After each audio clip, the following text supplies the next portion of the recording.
তবে ইউনূস সরকার কেন তোমাদের মতো জেনারেলদের এখনো গ্রেপ্তার করছেন না সেটা আমার বোধগম্য হচ্ছে না। ডক্টর ইউনূসকে আমি সনির্বন্ধ অনুরোধ করছি, আপনি এই লোকটাকে গ্রেপ্তার করেন। এ কিন্তু সুই হয়ে ঢুকেছে, ফাল হয়ে বেরোবে।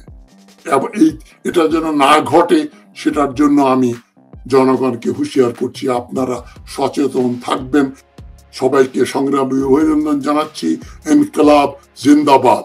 ইনকিলাব ব্যর্থ করার জন্য এই লোকগুলো কিন্তু ঘুরঘুর করছে হাসিনা এবং মোদিজির সমর্থনে।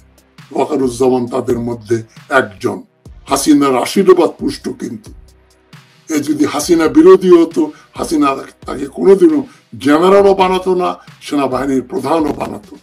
সবাইকে প্রশ্ন করেন, বাপরে বাপ, কেউ কি আমার দায়িত্ব গ্রহণ করতে ইচ্ছুক? তাহলে দয়া করে গ্রহণ করো। এটাও তুমি বলতে পারো না। তোমার পরে সরকার কাকে সেনাবাহিনীর প্রধান নিয়োজিত করবে সেটা সরকারের ব্যাপার। ডিফেন্স মিনিস্ট্রি বা প্রতিরক্ষা মন্ত্রণালয়ের ডিসিশন। তুমি কে? তুমি কি রাজতন্ত্র নাকি, রাজা নাকি, যে আমি চলে গেলাম আমার পরে অমুক অমুক মিয়া বা অমুক আলী বা অমুক হোসেন প্রধান সেনাপতি হবে? এটা কি ধরনের কথা? হ্যাঁ, আমার পরে যে হতে চাও তাকে এখনই দিয়ে দিতে চাচ্ছ তুমি? এতই ছেলের হাতের মোয়া আর্মির চিফ।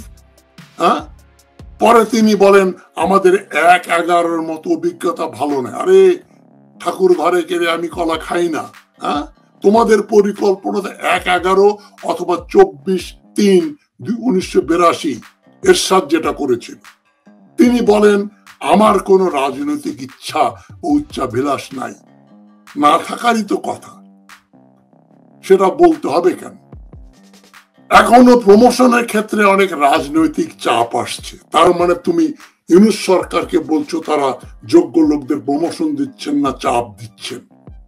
বর্তমান প্রশাসন অজান্তেই বাংলাদেশকে বিদেশি শক্তিগুলোর জন্য একটি প্রক্সি যুদ্ধ হিসাবে একটি যুদ্ধক্ষেত্রের ময়দানের দিকে ধাবিত করছে। এগুলো দেশদ্রোহিতামূলক কথা। এ ধরনের কোনো কিছু হলে রাজনৈতিক নেতৃবৃন্দ দেখবে, ছাত্র জনতা দেখবে, বুদ্ধিজীবী দেখবে, সেনাবাহিনী হুকুম পালন করবে। জি স্যার বলে তোমরা মোবিলাইজ করবে। তোমাদের যদি বলা হয় উত্তর দিকে যাও, উত্তর দিকে যাবে। দক্ষিণ দিকে যেতে বললে দক্ষিণ দিকে যাবে। তোমরা আগ বাড়িয়ে গুলি করতে পারবে না, তোমরা যুদ্ধ করতে পারবে না। তুমি বলার কি যে সরকারের অভিজ্ঞতা নেই, তারপরে তুমি তাকে সমর্থন করছো, আবার পরামর্শ দিচ্ছ। এত এত এত আস্ফালন করছো কেন? বন্দুক আছে বলে? বন্দুক নিয়ে তো ভারতীয়দের সঙ্গে যুদ্ধ করতে পারো নাই। ভারতীয়রা প্লেন ভর্তি করে যখন মানুষ পাড়ার লোক নিয়ে এসেছিল তখন তুমি কোথায় ছিল? তুমি তো ওদের সঙ্গেই লাফাইছো, মানুষ মারছো। এটা এখন অস্বীকার করো। ভয় পেয়েছো, তুমি কিন্তু ভয় পেয়েছো। ভয় পেয়ে মিথ্যা কথা বলছো। তুমি 600 লোককে আশ্রয় দিয়েছো আওয়ামী লীগের, তাদেরকে বিদেশে পাঠিয়ে দিছো। তুমি অন্যায় করেছো। সেনাপ্রধান আরো বলেন হঠাৎ করে কিছু ব্যক্তি বিদেশ থেকে আসবে এবং এদেশের বিভিন্ন স্পর্শকাতর বিষয়ে জানার ও নিজ মতানুযায়ী প্রভাবিত করার চেষ্টা করবে। তারা কারা?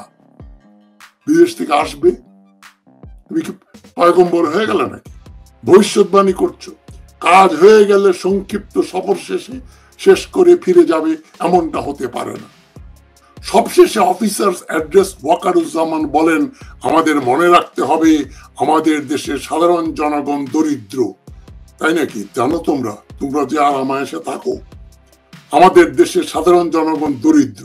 তাদের ঘাম রক্তের অর্থে আমাদের সবার বেতন হয়, সংসার চলে। তোমরা তো মনে করো তোমরা দেশের রাজা। এই কথাটা বললা কেন? তাদের স্বার্থ বিরোধী কোনো কাজই যেন না ঘটে সে বিষয়ে আমাদের সবাইকে অটল থাকতে হবে। তুমি একটু হালকা বাহবা পাওয়ার জন্য যে কথা তুমি মিন করো না সেটা বলছো।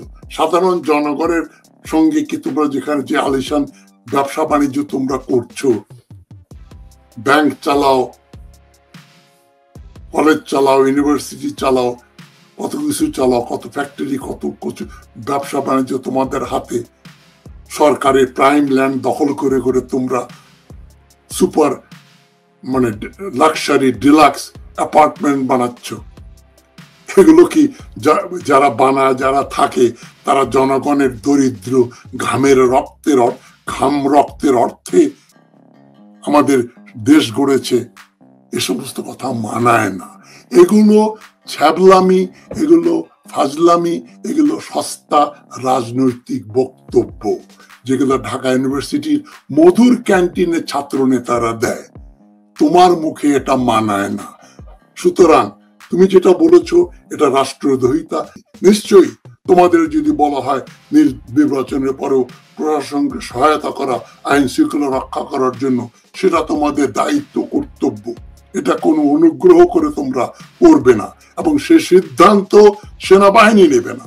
সে সিদ্ধান্ত নেবে হোম মিনিস্ট্রি এবং দেশের ডিফেন্স মিনিস্টার এবং দেশের প্রধান উপদেষ্টা। তুমি কে?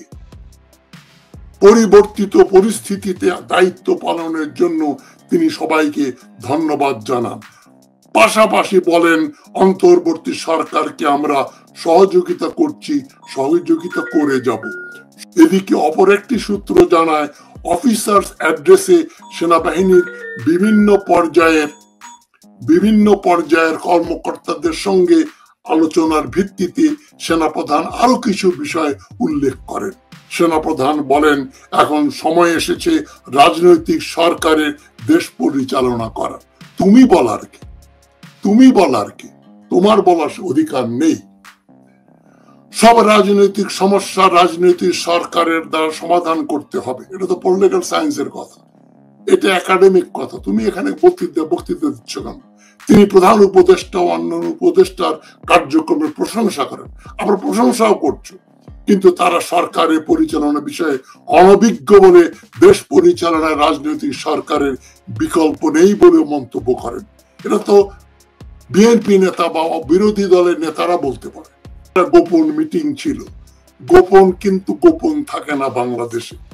সেনাপ্রধান মিয়ানমারের রাখাইন রাজ্যে মানবিক করিডোর সংক্রান্ত এক প্রশ্নের জবাবে বলেন, রাখাইন রাজ্যে মানবিক করিডোর বিষয়ে সিদ্ধান্ত একটি নির্বাচিত সরকার থেকেই আসতে হবে, এবং নির্বাচিত সরকার থেকে এবং তা বৈধ প্রক্রিয়া অনুসরণ করতে হবে। তার মানে ইউনূস সাহেব যেটা করেছেন সেটা অবৈধ প্রক্রিয়া। অবৈধ হলেও সেটা আমরা বলতে পারি, তুমি বলতে পারো না, কোন পুলিশ অফিসার বলতে পারে না, সেনাবাহিনী, নৌবাহিনী, বিমান বাহিনীর কোন অফিসার, কোন সৈনিক এ কথা বলতে পারে না। হাসিনার আদেশে যখন তোমার সৈন্যরা নির্বিচারে পাখির মতো মানুষ হত্যা করলো, তখন তোমার এই নীতিবোধ কোথায় গিয়েছিল? যা বলছে, যাই করা হোক না কেন, পলিটিক্যাল কনসেনসাসের মাধ্যমে সেটা হতে হবে। মব ভায়োলেন্স বা উচ্ছৃঙ্খল জনতার সংঘবদ্ধ বিশৃঙ্খলা বা আক্রমণের বিরুদ্ধে কঠোর বার্তা দিয়ে জেনারেল ওয়াকারুজ্জামান বলেন, আইন শৃঙ্খলা পরিস্থিতি নিয়ে সেনাবাহিনী এখন আরো কঠোর অবস্থানে যাচ্ছে।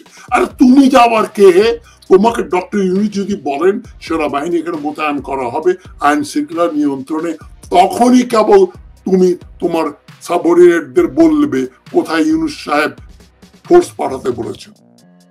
ঢাকা হাইকোর্ট, বাংলাদেশের হাইকোর্ট রায় দিয়েছে যে দক্ষিণ ঢাকার মেয়র পদে যাকে নির্বাচিত করা উচিত, ইশরাক, এবং তার নামে গেজেট প্রচারিত হয়েছে, সেটা ইউনূস সরকারের কোনো একজন বা একাধিক উপদেষ্টারা আটকিয়ে রেখেছে।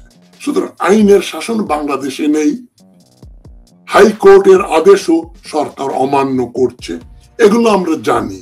তাই বলে এগুলো আমি বলতে পারি, সাধারণ সিভিলিয়ানরা বলতে পারে, বিএনপি নেতারা বলতে পারে, কিন্তু তোমার বলার অধিকার নেই। দুর্ভাগ্যবশত যতক্ষণ ইউনিফর্ম পরে আছো ততক্ষণ বলা যাবে না। সুতরাং ইউনূস সরকারের ব্যর্থতা তো আমরা আলোচনা করছি, করিডোর নিয়ে যে কথা তারা বলছে, আলোচনা করছে, সেটা নিয়ে আমি কালকে অনুষ্ঠান করব, আগেও বলেছি। কিন্তু সেটা কোন সেনাবাহিনীর প্রধান, সেনাবাহিনীর কোন জেনারেল, নৌবাহিনী, বিমান বাহিনীর কোন জেনারেল, কোন পুলিশের অফিসার, আইজি বা ডিআইজি বলার অধিকার নাই। অনধিকার চর্চার জন্য তোমার চাকরি যাওয়া উচিত, এবং তাই সবাইকে আমি সংগ্রামী অভিনন্দন জানিয়ে আমাদের বিজয় কামনা করে আজকের আলোচনা এখানে শেষ করছি। ভালো থাকবেন সবাই। আসসালামু আলাইকুম।